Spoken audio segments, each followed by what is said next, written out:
같이 볼 내용은 요한계시록 21장 9절부터 20절 내용인데요.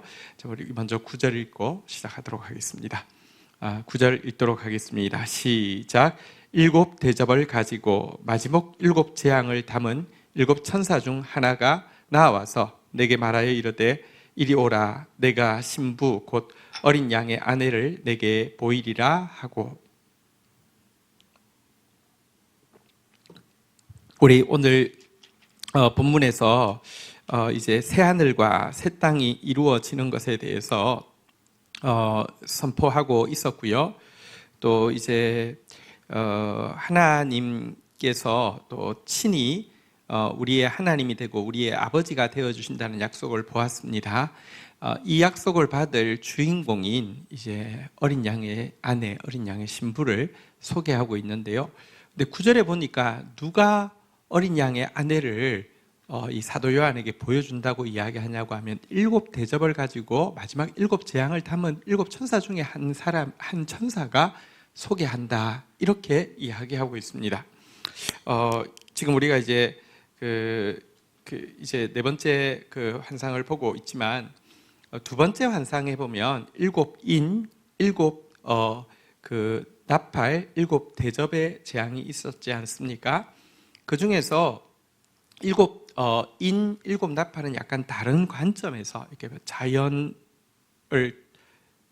중심으로 재앙을 보여주고 또 인간을 중심으로 재앙을 보여주는 다른 관점의 것이라고 하면, 일곱 대접은 이제 최종적인 이 두 개가 합쳐져서 최종적인 재앙을 보여주고 있었는데요.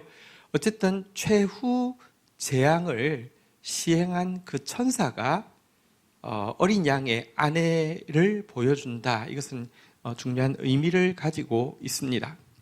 재앙이 완성되어지는 것과 어린 양의 신부인 교회가 완성되어지는 것이 직결된 문제임을 보여주고 있다는 것입니다.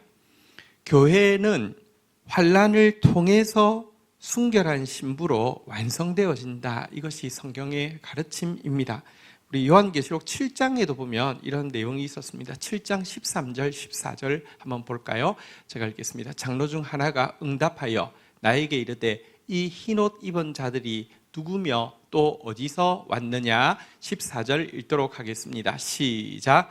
내가 말하기를 내 주여 당신이 아시나이다 하니 그가 나에게 이르되 이는 큰 환난에서 나오는 자들인데 어린 양의 피에 그 옷을 씻어 희게 하였느니라. 13절의 내용이 무엇이냐고 하면요, 사도 요한은 극심한 박해 가운데서 과연 누가 남을 것인가라는 걱정을 이제 유일한 사도로서 하고 있었는데요. 흰옷 입은 셀 수 없는 무리가 나오는 것을 보게 되고 깜짝 놀랍니다. 24보좌에 있던 장로 중에 한 사람이 묻죠. 이들이 누구며 어디서 오느냐? 뉘앙스는 이들이 누군지 아느냐, 어디서 오는지 아느냐, 이런 뉘앙스죠. 14절에 요한은 도대체 이 박해 가운데서 이 헤아릴 수 없는 흰옷 입은 무리가 어떻게 나올까? 내 주여 당신이 아시나이다. 무슨 말입니까? 잘 모르겠습니다. 어떻게 이런 일이 생겼는지 모르겠습니다 라고 이야기하자 한번 따라하겠습니다. 이는 큰 환난에서 나오는 자들인데, 이 말은 무슨 뜻이냐고 하면요, 이들은 환난으로부터 건진받은 자라는 뜻이 아니라 환난을 통과하고 건진받은 자들인데 라는 뜻입니다. 환난은 교회를 없앨 것 같은데요, 아니요, 환난은 교회를 완성합니다. 환난을 에서 나오는 자들인데 어린 양의 피에 그 옷을 씻어 희게 하였느니라.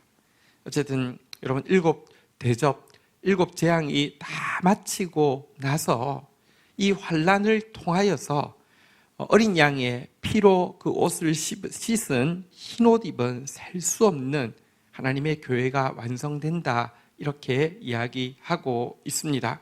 오늘도 우리에게 환난이 있다는 것은 그래도 부족하지만 하나님이 우리를 하나님 자녀라고 생각하신다는 증거고, 더 나아가 우리를 어린 양의 신부로 다듬고 있다는 증거입니다. 그래서 우리가 감사해야 합니다. 자, 10절, 11절 보도록 하겠습니다. 자, 교독을 하겠습니다.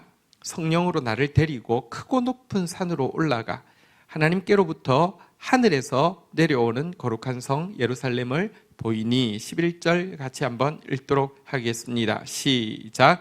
하나님의 영광이 있어 그 성의 빛이 지극히 귀한 보석 같고 벽옥과 수정같이 맑더라. 자, 이제 이 7 천사 중에 한 사람이 이렇게 보여주리라라고 이야기하자 성령께서 그를 데리고 이제 보여주셨습니다. 이제 환상이 이렇게 펼쳐지는 것이죠. 여기 보니까 한번 따라하겠습니다. 하나님께로부터 하늘에서 내려오는, 우리가 기억해야 합니다. 교회는 거룩한 예수의 신부로 준비하는 공동체이기 때문에 거룩의 표대를 삼고 몸부림쳐야 합니다.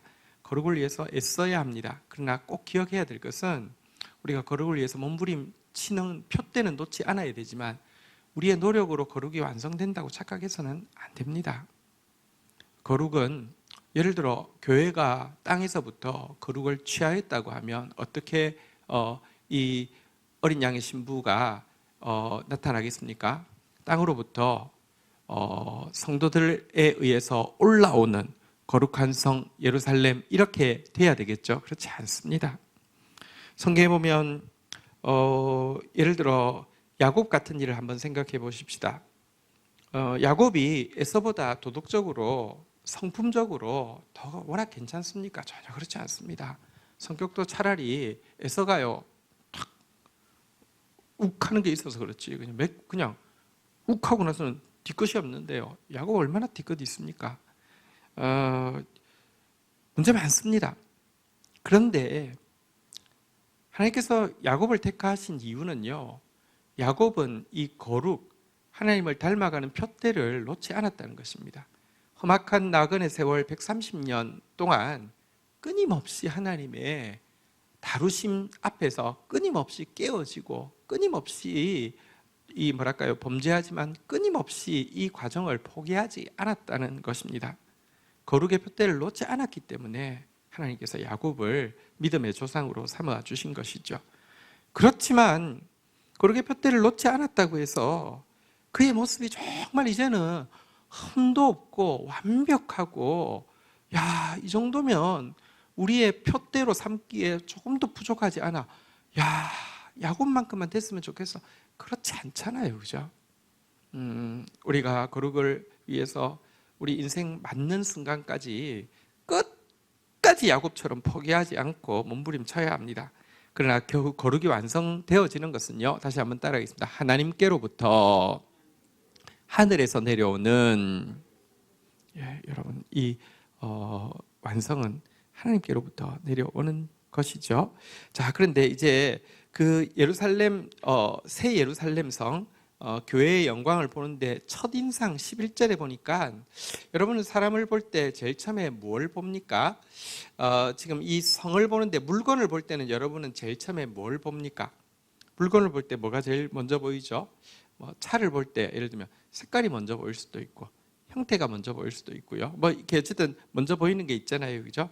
지금 하늘에서 내려오는 거룩한 새 예루살렘을 볼 때 제일 먼저 요한의 눈에 띈 것은요, 한번 따라하겠습니다. 그 성의 빛이, 일단 빛깔을 먼저 보고 있습니다. 이 새 예루살렘이 하늘로부터 쫙 내려오는데, 교회가 완성된 교회가 하늘로부터 쫙 내려오는데 먼저는 빛을 보았습니다.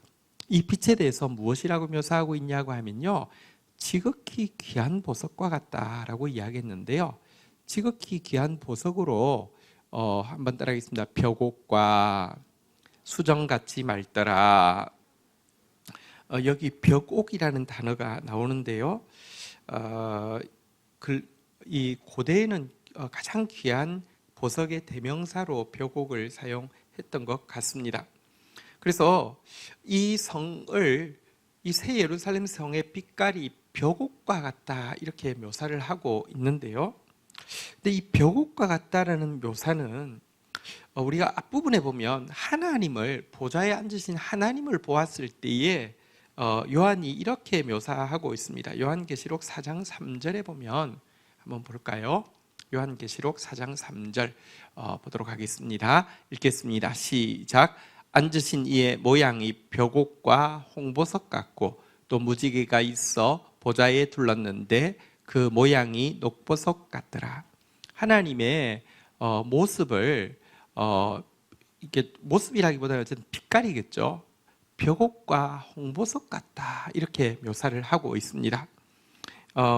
벽옥이라는 이 그 보석은요, 이렇게 하나님을 묘사할 때 사용된 것 외에는 하나님의 이 새 예루살렘을 사용할 때만 사용되어지고 있는 보석입니다. 그리고 구약의 제사장의 이 흉패에 이렇게 있던 12보석 중에 하나인데요. 어쨌든 하나님의 빛깔로 벽옥이라는 고대의 아주 귀한 보석을 이렇게 그 하나님의 빛깔로 묘사했는데, 새 예루살렘이 하늘로부터 내려오는 빛깔이 벽옥과 같다. 이 말은 하나님의 영광을 온전히 반사하고 있다. 이렇게 이야기하고 있는 것입니다.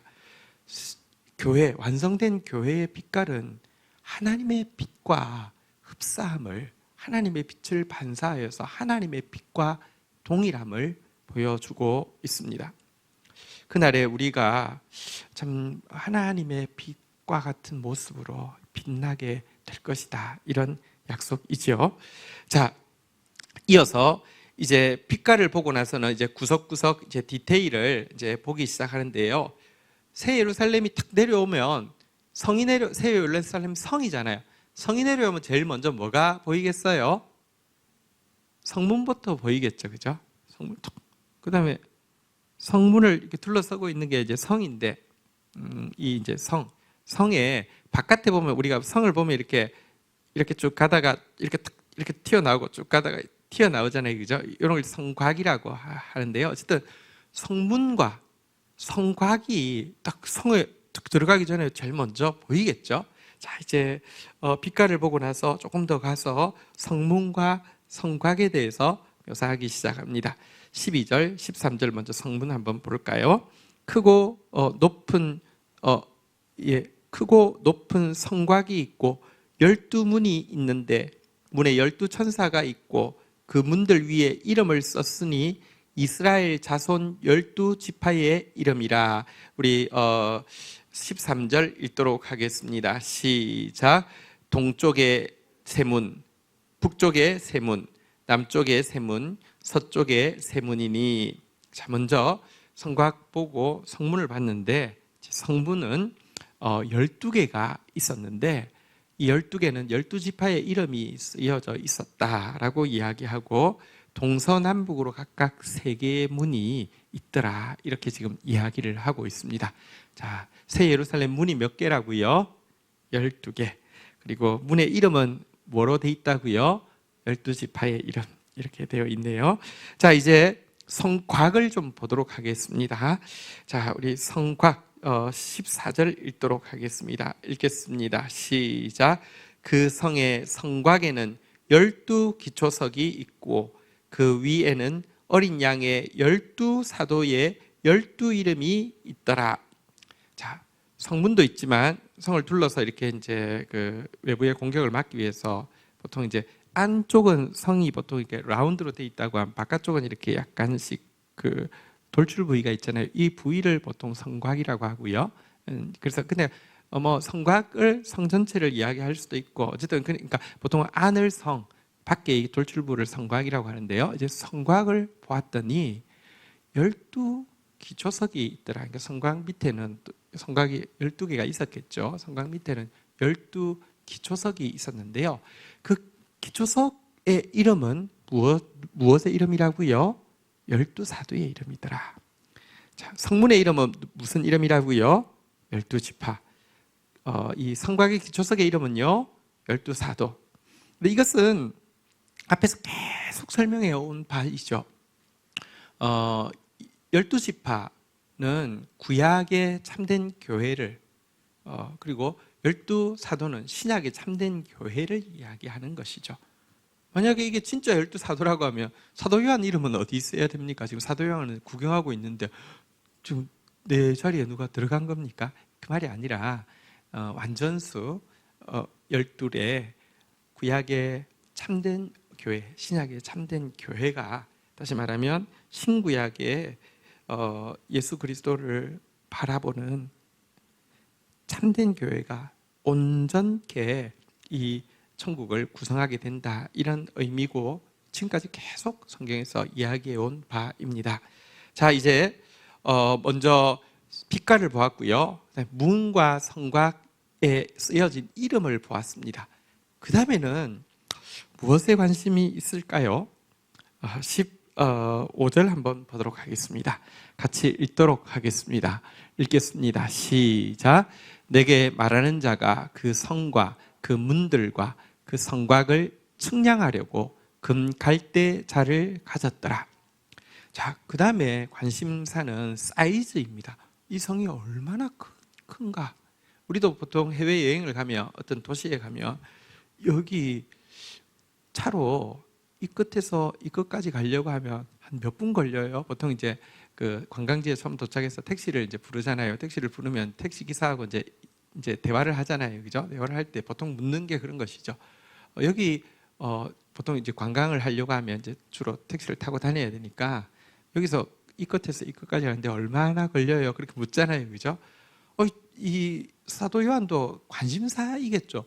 이거 얼마나 클까? 이게 굉장히 관심사가 되겠죠. 그래서 이제 그러자 이미 다 알고 있잖아요.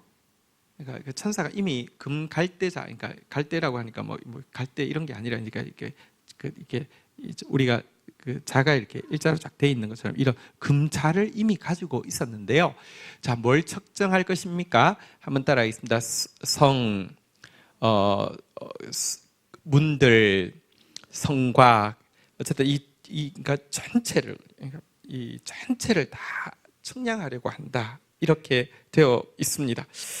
여러분, 여기 성 그리고 성곽, 그러니까 성은 보통 이제 안쪽 사이즈를 이야기하고 성곽은 바깥까지를 포함한 것인데요. 이걸 전체를 다 측량하려고 한다라고 하는 것은 사실 새 예루살렘이 완전히 완성되었음을 다시 한번 보여주는 것입니다. 왜냐고 하면요, 요한계시록 11장 1절 2절에 가면 이런 장면이 있었습니다. 한번 교독해 보겠습니다. 또 내게 지팡이 같은 갈대를 주며 말하기를, 일어나서 하나님의 성전과 제단과 그 안에서 경배하는 자들을 측량하되. 한번 따라하겠습니다. 성전과 제단과 경배하는 자들. 다시 말하면 성전 안뜰만, 예루살렘 성전 안뜰만 측량하라고 요한에게 명령을 했죠. 2절 한번 보도록 할까요? 같이 읽겠습니다. 시작. 성전 바깥 마당은 측량하지 말고 그냥 두라. 그것은 이방인에게 주었은즉 그들이 거룩한 성을 42달 동안 짓밟으리라. 이 3년 6개월 동안 1260일 동안 아직까지 교회가 완성되어지지 않을 때 이것이 이방에 의해서 더럽혀질 것이고 공격받을 것이고 오염되어질 것을 이야기했는데요. 그러니까 그때는 예루살렘 성전 전체에서도, 성전 전체에서도 성전 그 안까지만 측량하려고 했는데요. 지금은 성전이 아니라 성곽까지 전부 다 측량하라고 하고 있죠. 이것은 이제 완성된 것을 보여주고 있는 것입니다. 자, 이제 사이즈를 한번 보도록 하겠습니다. 16절, 17절 한번 사이즈 보겠는데요. 자, 먼저 성 사이즈부터 한번 보도록 하겠습니다. 읽겠습니다. 시작. 그 성은 네모가 반듯하여 길이와 너비가 같은지라. 그 갈대자로 그 성을 측량하니 12,000 스타디온이요 길이와 너비와 높이도 같더라. 자, 우선 모양이 여기 보니까요, 길이, 너비, 높이, 길이, 너비, 높이. 예. 어쨌든 이것이 동일했는데요. 얼마라고요? 자, 12,000 스타디온. 자, 근데 여기서 12,000에서 우리가 한글 말고 숫자로 쓰면 1, 2, 0, 0, 0이 되잖아요. 그죠?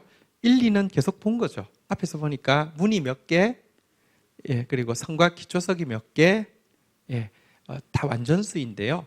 여기 12,000도 또 완전수죠.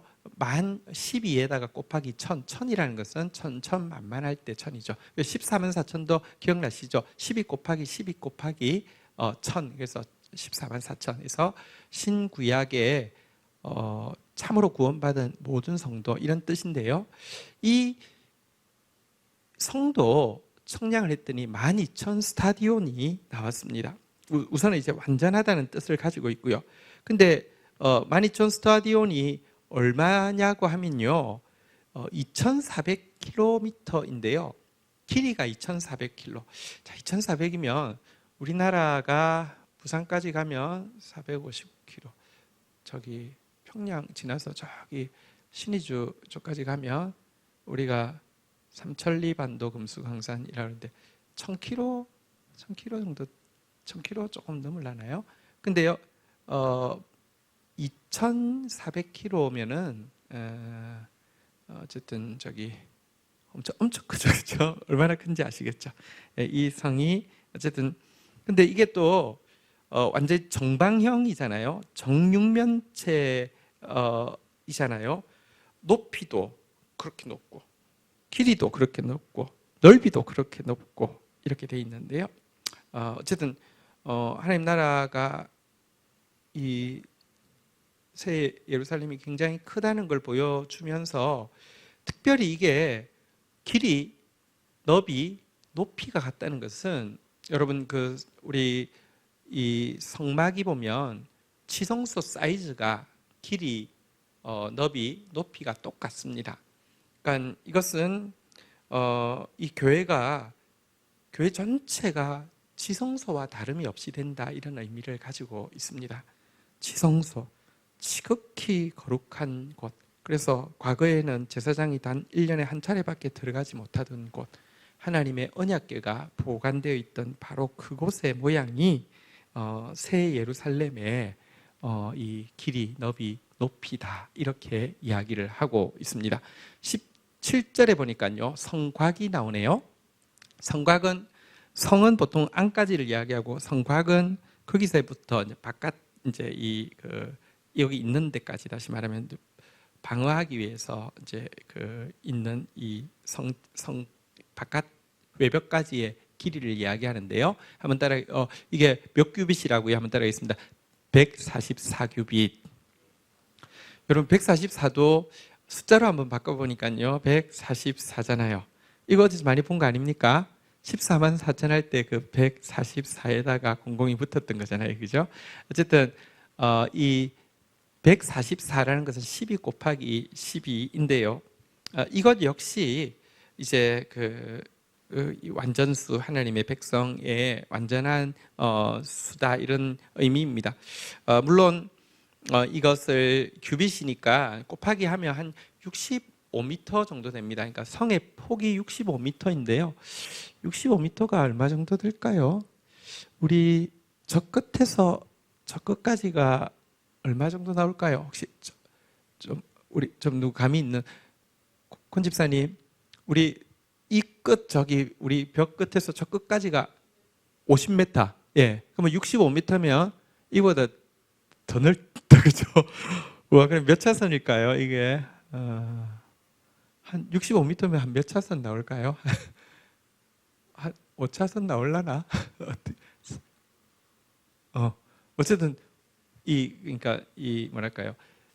이 성 위에 이제 군대가 이제 막 이렇게 대비하기 위한 장소, 요 사이즈가 65m 정도 된다. 어쨌든 엄청나게 큰 것은 알 수 있겠죠, 그죠? 한 잘은 모르지만 5차선 막 이렇게 왕복 5차선 차끼리 다닐 수 글쎄요, 4, 5차선 어쨌든 그래, 엄청 이제 큰 크기인데, 어쨌든 크기도 크지만 의미하는 바는 굉장히 정확합니다. 12,000 스타디온 12 곱하기 1000, 144규빗 12 곱하기 12. 자, 어쨌든 하나님 나라가 이렇게 지성소와 같은 곳으로, 그리고 완전한 하나님의 백성들이, 신구약의 모든 백성들이 기거하는 곳으로 회복되어진다, 이렇게 이야기하고 있습니다. 자, 지금까지 뭘 보았는지 한번 생각해 볼까요? 첫 번째, 성의 빛깔을 보았고요. 두 번째는 성의 문과 성곽을 보았고요. 세 번째는 사이즈를 보았습니다. 이제 네 번째 보게 되는 것은요, 건축 재료를 보게 됩니다. 21장 18절 한번 보도록 하겠습니다. 같이 읽도록 하겠습니다. 시작. 그 성곽은 벽옥으로 쌓였고 그 성은 정금인데 맑은 유리 같더라. 어쨌든 성곽 외면은 벽옥과 같았다라고 이야기하면서 다시 한번 하나님의 색깔과 같았다라고 이야기를 하고 있고요. 자, 어쨌든 재료가 벽옥이었고요. 안쪽은 내면은 정금과 같고 맑은 유리 같다. 성도는 정금과 같이 변하지 않아야 하고요. 맑은 유리같이 투명해야 합니다. 어쨌든 이런 재료로 성이 쌓여졌다라고 이야기하고 있고요. 자, 이제 성과 성곽의 기초석을 소개를 하고 있네요. 재료를 한번 보겠습니다. 19절, 20절입니다. 교독하겠습니다. 그 성의 성곽의 기초석은 각색 보석으로 꾸몄는데 첫째 기초석은 벽옥이요, 둘째는 남보석이요, 셋째는 옥수요, 넷째는 녹보석이요. 20절 같이 한번 읽도록 하겠습니다. 읽겠습니다. 시작. 다섯째는 홍만호요, 여섯째는 홍보석이요, 일곱째는 황옥이며 여덟째는 노곡이요, 아홉째는 담황옥이요, 열째는 비치옥이요, 열한째는 청옥이요, 열두째는 자수정이다. 자, 기초석이 이 성곽의 기초석이 이 재료가 앞에서는 이제 이름이 12사도의 이름이 기록되어 있다고 했는데요. 여기서는 이제 재료를 언급하고 있는데 재료가 12개의 보석이다라고 기록을 하고 있습니다. 이 말은 어쨌든 보석은 왜 보석입니까? 귀에서도 그렇고요. 변하지 않아서 그런 것 아닙니까? 아주 귀하고 변함없는 완성되어진 교회와 성도의 모습을 이 보석으로 보여주고 있는데요. 특별히 이 새 예루살렘 성의 이 재료가 기초석이 12보석이었다는 것은 또 다른 중요한 의미를 가지고 있습니다. 왜냐고 하면 대제사장의 흉패에 12보석이 3개씩 4줄로 이렇게 붙어 있었는데요. 이것과 동일함을 우리가 보게 되기 때문입니다. 물론 우리 이 12보석의 이름은 구약 흉패에 있던 12보석의 이름은 출애굽기 28장 17절부터 20절까지 나오는데요. 한번 보시면요. 출애굽기 28장 17절부터 보면 17절 한번 교독하겠습니다. 그것에 4줄로 보석을 물리되 첫 줄은 홍보석, 황옥, 녹주옥이요. 18절 읽겠습니다. 시작. 둘째는 녹성유, 남보석, 홍만호요. 19절 제가 읽을게요. 셋째 줄은 호박, 백만호, 자수정이요. 20절 같이 읽겠습니다. 시작. 넷째 줄은 녹보석, 포만호, 벽옥으로 다 금태에 물릴지니. 자, 여기 12보석이 나왔는데요. 이름을 서로 이제 다시 비교를 해보니까 한글 이름에서는 4개가 차이가 있습니다. 근데 영어 이름으로 가니까 2개가 차이가 있고요. 근데 이게 실은 이제 그러니까 다시 말하면 영어 이름으로는 2개밖에 차이가 없습니다. 근데 제 생각에는 이 출애굽기 때 구약 때의 보석을 이스라엘에서 지칭하는 보석의 이름과 그로부터 시간이 한참 지나서 지금 요한계시록을 쓸 때 또 요한이 이스라엘에서 쓴 것이 아니라 지금 반모섬에서 이 이제 로마 문화권에서 썼잖아요, 그죠? 그래서 부르는 보석의 이름이 다른 것이지 실상은 다르지 않은 것으로 보이긴 합니다. 어쨌든 여러분 이 보석, 다시 말하면 제사장의 흉패에 달려있던 모든 보석이 바로 이 새 예루살렘의 기초석이 되어진다는 것은 그 의미는 분명함을 알 수 있습니다. 대제사장에게 주어졌던 권한이 새 예루살렘 백성 모두에게 주어져 있다는 것입니다. 대제사장에게 주어져 있는 권한이 무엇입니까? 백성들을 축복하는 것이죠. 워낙에 이 12보석에는 또 12지파의 이름이 있고요. 이것을 가슴에 붙이는 이유는 이들을 품고 기도할 때 너희가 축복하면 내가 축복하겠다, 이런 의미를 가지고 있는 것인데요. 어쨌든 하나님께서 이제 이 교회가 축복하면 대제사장이 축복하는 것처럼 그들의 축복이 통하게 한다는 것인데요. 이것이 바로 생명의 면류관 쓰고 생명의 왕노릇하며 그리스도와 함께 다스린다는 것의 의미입니다. 예루살렘이 새 예루살렘이 바로 이와 같은 일을 하게 될 것을 보여주는 것입니다. 우리가 천국 가면 보석이 있다, 그래서 참 좋다, 뭐 이런 이야기 하잖아요. 뭐 천국 가면 흰 옷 입고 순황금길을 걷겠네, 뭐 이렇게 하는데요. 그걸 정말 믿으면 누구부터 움직일까요? 우리나라에서 제일 정보력이 빠른 사람들은 이 부동산 투자하는 이 아주머니들이 제일 빠릅니다. 천국이 정말로 황금으로 돼 있다고 생각하면 천국에 투자하겠죠. 근데 실상 천국이 이제 황금으로 돼 있다. 혹은 오늘 우리가 노래가 그래서 그렇지 오늘 보니까 이 12개의 보석으로 막 다 돼 있는 것을 보았잖아요. 그죠? 실상은 천국이 보석으로 돼 있다는 것은 천국이 실제 보석으로 돼 있다는 의미보다 그곳을 이루게 되는 성도들이 보석과 같은 모습이 될 것을, 하나님의 모습처럼 될 것이고 지성소 안에 거룩이 이루어지게 될 것이고, 그리고 제사장의 대제사장의 그런 모습을 갖추게 될 것이다, 이런 의미임을 우리가 보게 됩니다. 오늘 이 새 예루살렘의 모습과 오늘 지금 우리가 경험하고 있는 한국 교회의 모습은 정반대와도 같습니다. 보석이 아니라 지금 정말 똥이 되어 있는 모습입니다. 그런데요, 감사할 것은 여러분, 지금 우리에게 주어진 초유의 이 환난은 사실 우리로 하여금 알곡과 쭉정이를 가르게 하고 참으로 환난을 통해서 순결한 신부를 완성하기 위한 하나님의 손길이기 때문에 아직도 소망이 있는 것입니다. 분명히 이거 마치고 나면 벼곡처럼 하나님의 빛깔을 우리가 가지게 될 것이고요. 또 지성소처럼 참된 거룩이 이루어지게 될 것이고요. 그리고 제사장처럼 정말 축복으로 온 우주를 다스리는 그런 존재가 되어질 것입니다. 우리의 모습이 보석이 되어질 것이고요. 여기에는 12지파, 12사도, 신구약의 참된 교회는 하나도 빠짐없이 참된 성도는 또 동참하게 될 것입니다. 이것이 우리의 소망입니다. 이 소망 가지고 우리 주님 앞에 나가서 한번 찬송하고 또 기도하는 시간 가지도록 하겠습니다. 우리 계신 자리에서 우리 함께 일어서셔서 한번 찬송하고 기도하겠습니다.